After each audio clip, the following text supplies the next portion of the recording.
السلام علیکم ورحمۃ اللہ وبرکاتہ۔ قال اللہ تبارک و تعالی بعد اعوذ باللہ السمیع العلیم من الشیطان الرجیم كدأب آل فرعون والذین من قبلهم كفروا بآیات اللہ فأخذهم اللہ بذنوبهم ان اللہ قوی شدید العقاب۔ معزز خواتین و حضرات، اللہ ملک العلام رب الجلال والاکرام کی توفیق اور اس ذات بابرکات کے فضل و کرم سے آج جمعرات کا دن ہے۔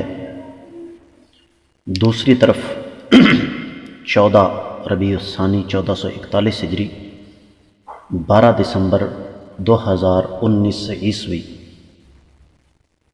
اور ہمارے سبق کا موضوع رب کائنات کی پاکیزہ کتاب قرآن مجید 10واں پارہ سورۃ الانفال اور سورۃ الانفال کی 52ویں آیت مبارکہ۔ اس آیت مبارکہ کا تعلق پچھلی آیات مبارکات کے ساتھ ہے۔ غزوہ بدر کا تذکرہ ہو رہا ہے۔ اللہ رب العزت نے پچھلی دونوں آیات مبارکات میں ارشاد فرمایا کہ اگر آپ دیکھتے کہ فرشتے کس طرح کافروں کے چہروں پر اور پیٹھوں پر مار رہے ہیں اور انہیں کہہ رہے ہیں کہ آگ کا عذاب چکھو، یہ تمہارے اعمال کا کیا درا ہے اور اللہ تعالیٰ اپنے بندوں پر ظلم نہیں کرتے۔ اس کے بعد فرمایا کدأب آل فرعون، جس طرح حشر ہوا تھا فرعون اور اس کے ساتھیوں کا، والذین من قبلہم، جو ان سے پہلے تھے، کفروا بآیات اللہ، انہوں نے اللہ تعالیٰ کی آیات مبارکات کے ساتھ کفر کیا، فأخذہم اللہ، پس اللہ رب العزت نے ان کو گرفت میں لے لیا، بذنوبہم، ان کے گناہوں کی وجہ سے، ان اللہ بلا شبہ اللہ رب العزت قوی، طاقت والے ہیں، شدید، سخت ہیں، العقاب، سزا دینے کے اعتبار سے۔ لفظی ترجمہ آپ نے سماعت فرمایا، بامحاورہ ترجمہ سنیے گا۔ فرعون اور اس کے حواریوں کی طرح اور ان سے جو پہلے لوگ تھے ان کی طرح، جنہوں نے اللہ تعالیٰ کی آیات مبارکات کے ساتھ کفر کیا، رب کائنات نے ان کو ان کے گناہوں کی پاداش میں گرفت میں لے لیا۔ بلا شبہ اللہ تعالیٰ طاقت والے ہیں اور سخت عذاب دینے والے ہیں۔ امام ابن کثیر رحمۃ اللہ علیہ ارشاد فرماتے ہیں کہ رب کائنات نے یہاں پر ان لوگوں کو مخاطب کیا جو شرک کے راستے پر چلتے تھے، کائنات کے امام صلی اللہ علیہ وسلم کی رسالت کا انکار کرتے تھے۔ تو اللہ رب العزت نے فرمایا کہ ان کو غور کرنا چاہیے، ان سے پہلے جو امتیں جھٹلانے والی تھیں ان کے ساتھ ہم نے کیا کیا، ہماری سنت، ہمارا طریقہ ان کے بارے میں کیا تھا۔ فرعون، اس کے حواری، بلکہ ان سے بھی پہلے جو جھٹلانے والی امتیں تھیں، تو اللہ رب العزت نے ان کو ان کے گناہوں کے سبب پکڑ لیا، اور جب رب کائنات کی گرفت آئی تو ظاہر سی بات ہے اللہ رب العزت کی گرفت کے مقابلے میں یقینی طور پر کوئی بھی کچھ نہیں کر سکتا۔ امام ابن کثیر رحمۃ اللہ علیہ نے جو کچھ بیان فرمایا ہے وہ صرف اتنا ہی۔ ذکر کتب تفاسیر کا اگر جائزہ لیا جائے تو اللہ ملک العلام رب الجلال والاکرام ارشاد فرماتے ہیں کہ یہاں پر مفسرین کرام کی میں ایک خاص بات آپ کے سامنے ذکر کرنا چاہوں گا۔ وہ کہتے ہیں کدأب آل فرعون سے پیچھے ایک عبارت محذوف ہے، اور وہ محذوف عبارت کیا ہے؟ دأب ہؤلاء المشرکین من قریش الذین قتلوا ببدر، کہ جو ان مشرکین مکہ کا حشر بدر میں ہوا، جو جہنم رسید ہوئے، کدأب آل فرعون، اسی طرح کا حشر آل فرعون کا ہوا تھا، کیونکہ ان کی عادتیں اور ان کے افعال سارے کے سارے ایسے ہی تھے۔ یاد رکھیے گا، کائنات کے امام صلی اللہ علیہ وسلم نے ابو جہل کو اس امت کا فرعون قرار دیا۔ ایک وقت تھا کہ جب ہم صرف یہ سنا کرتے تھے،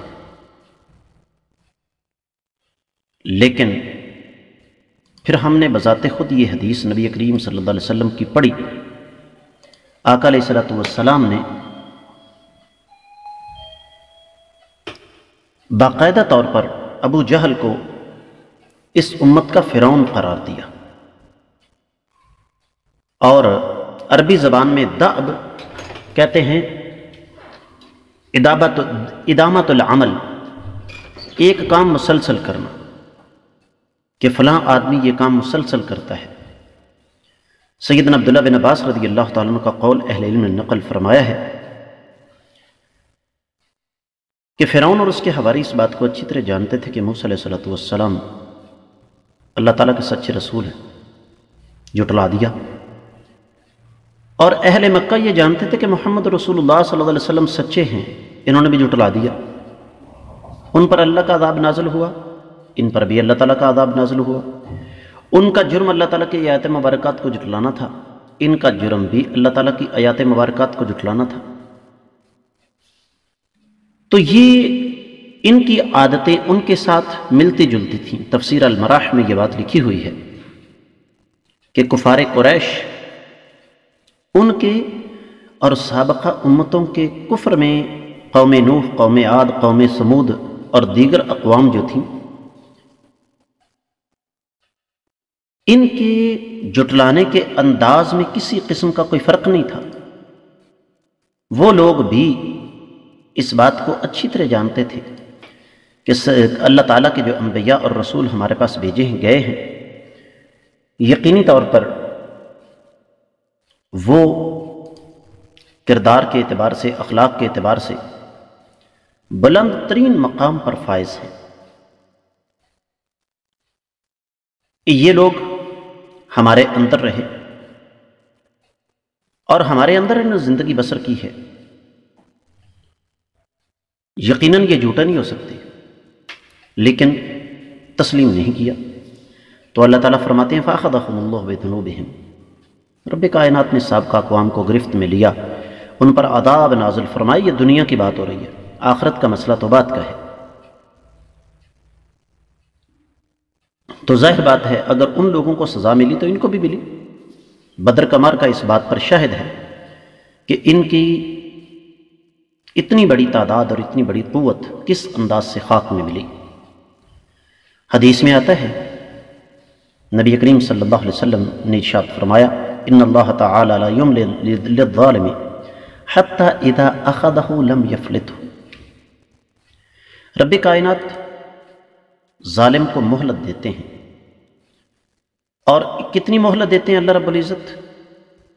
ایک خاص وقت تک، اور پھر ایک وقت آتا ہے کہ جب رب کائنات اس ظالم کو اپنی گرفت میں لے لیتے ہیں، اور جب اللہ تعالیٰ گرفت میں لیتے ہیں پھر کائنات کی کوئی طاقت اللہ تعالیٰ کو روک نہیں سکتی۔